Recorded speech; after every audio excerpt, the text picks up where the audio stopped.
जिन चीज़ों से वज़ू टूट जाता है उनमें से कुछ वो चीज़ें जो अक्सर व बेशतर लोगों के सामने आती हैं, उनका बयान ये है। पाखाना, पेशाब, वदी, मज़ी, मनी, कीड़ा और पथरी मर्द या औरत के आगे या पीछे के मकाम से निकले तो वज़ू टूट जाता है। इनमें से पाखाना, पेशाब, मनी, कीड़ा और पथरी, इन चीज़ों को तो सभी लोग जानते हैं और समझते हैं। वदी और मज़ी का फ़र्क भी समझ लें। बसा औकात पेशाब के आखिर में सफ़ेद चिपचिपा पानी निकलता है, उस पानी को वदी कहते हैं। और बोसो किनार के वक्त या शहवत के गलबे के वक्त शुरू में जो चिपचिपा पानी निकलता है वो पानी मज़ी कहलाता है। मर्द या औरत के पीछे के मकाम से अगर हवा खारिज हो तो इससे भी वज़ू टूट जाता है। खून का निकलना, पीप का निकलना या ज़र्द पानी का निकलना और निकल कर के ऐसी जगह बहने की सलाहियत रखना जिस जगह को वज़ू या गुस्ल में धोना फ़र्ज़ है, तो ऐसी सूरत में वज़ू टूट जाएगा।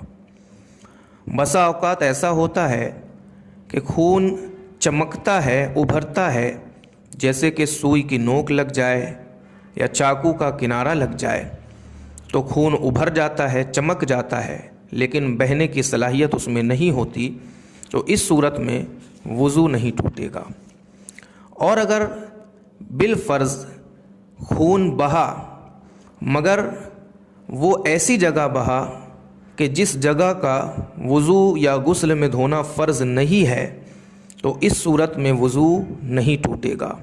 मसलन आँख के अंदर किसी शख्स को कोई दाना है और वो दाना आँख के अंदर अंदर फूट कर वहीं फैल गया, बाहर नहीं आया, तो ऐसी सूरत में वज़ू नहीं टूटेगा। यूँ ही कान के अंदर कोई दाना है, वो दाना फूटा लेकिन बह करके बाहर नहीं आया, बल्कि कान के सुराख के अंदर ही था, सुराख से बाहर नहीं आया, तो इस सूरत में भी वज़ू नहीं टूटेगा। बावज़ू शख्स ब्लड टेस्ट कराने के लिए खून निकलवाए तो ऐसी सूरत में उसका वज़ू टूट जाएगा। मुंह से इतना खून निकल जाए कि थूक पर गालिब आ जाए तो इस सूरत में वज़ू टूट जाता है। अब खून थूक पर गालिब आया, इसकी पहचान क्या है? तो फुक़हा ने फरमाया कि अगर थूक का रंग सुर्ख हो जाए तो समझा जाएगा कि खून गालिब आ गया और वज़ू टूट जाएगा, और अगर थूक का रंग ज़र्द हो जाए तो समझा जाएगा खून नहीं, थूक गालिब हुआ, और इस सूरत में वज़ू नहीं टूटेगा। बावज़ू शख्स को मुँह भर कै हुई, वो कै खाने की हो, पानी की हो या फिर पीले रंग के कड़वे पानी की हो, तो ऐसी सूरत में वज़ू टूट जाएगा। अब मुँह भर कै किसे कहते हैं? तो उसके लिए फुक़हा ने फरमाया कि ऐसी कै जिसे बेतकल्लुफ़ नहीं रोका जा सके, वो कै मुँह भर कै कहलाती है। मसलन किसी शख्स को कै हुई, अब वो कै मुँह में इतनी है कि उसे रोकने के लिए उस शख्स को अपने होंठों पर थोड़ा ज़ोर लगाना पड़े, इसी ज़ोर लगाने को तकल्लुफ़ कहते हैं।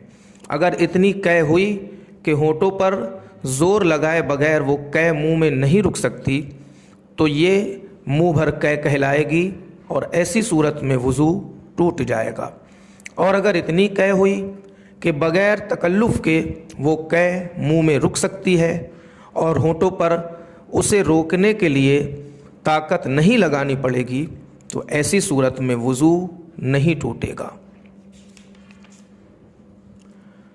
गाफिल हो करके सो जाना ये भी वज़ू को तोड़ देता है। बावज़ू शख्स बेहोश हो गया तो वज़ू टूट गया। इसी तरह से बावज़ू शख्स पर जुनून तारी हुआ, वो पागल हो गया, तो उसका वज़ू टूट जाएगा। यूँ ही बावज़ू शख्स पर अचानक गशी तारी हुई तो भी उसका वज़ू टूट जाएगा। और अगर बावज़ू शख्स ने इतना नशा कर लिया کہ چلنے میں اس کے پاؤں لڑکھنانے لگے تو بھی اس کا وضو ٹوٹ جائے گا۔ رکوع و سجدے والی نماز میں بالغ شخص نے اتنی زور سے قہقہہ لگایا، ہنسا کہ آزو بازو والے لوگوں تک اس کی آواز پہنچ گئی تو اس کا وضو بھی ٹوٹ گیا اور اس کی نماز بھی فاسد ہو گئی۔ اور اگر اتنی آواز پیدا ہوئی کہ اس کے ارد گرد جو لوگ ہیں ان کے کانوں تک تو اس کی ہنسی کی آواز نہیں گئی، لیکن اس نے خود اپنی آواز کو سن لیا، تو ایسی صورت میں اس کا وضو نہیں ٹوٹے گا، البتہ اس کی نماز ضرور فاسد ہو جائے گی۔ اور اگر صرف مسکرایا، دانت ظاہر ہوئے لیکن آواز پیدا نہیں ہوئی تو پھر نہ اس کا وضو ٹوٹے گا اور نہ ہی اس شخص کی نماز فاسد ہوگی۔ دکھتی ہوئی آنکھ سے جو پانی بہتا ہے وہ پانی ناپاک اور نجس ہوتا ہے اور وضو کو توڑ دیتا ہے، یعنی دکھتی ہوئی آنکھ کا پانی بھی وضو کو توڑنے والا ہوتا ہے، اور اکثر و بیشتر لوگ اس سے غافل ہیں۔ بسا اوقات تو لوگوں کو دیکھا گیا کہ دکھتی ہوئی آنکھ سے جو پانی نکلتا ہے اسے عام آنسوؤں کی طرح سمجھتے ہیں اور اپنے کپڑوں سے اسے پوچھ لیتے ہیں۔ اگر واقعی وہ دکھتی ہوئی آنکھ کا پانی ہے تو پھر ایسی صورت میں اس کے کپڑے ناپاک ہو جائیں گے۔ عوام میں اکثر و بیشتر یہ خیال ہے کہ وضو بنانے کے بعد کوئی اپنا سطر، اپنا گھٹنا یا دوسرے کا گھٹنا اور دوسرے کا سطر دیکھ لے تو اس کے وضو میں خرابی پیدا ہوتی ہے، یعنی وضو ٹوٹ جاتا ہے۔ عوام کا یہ خیال غلط ہے۔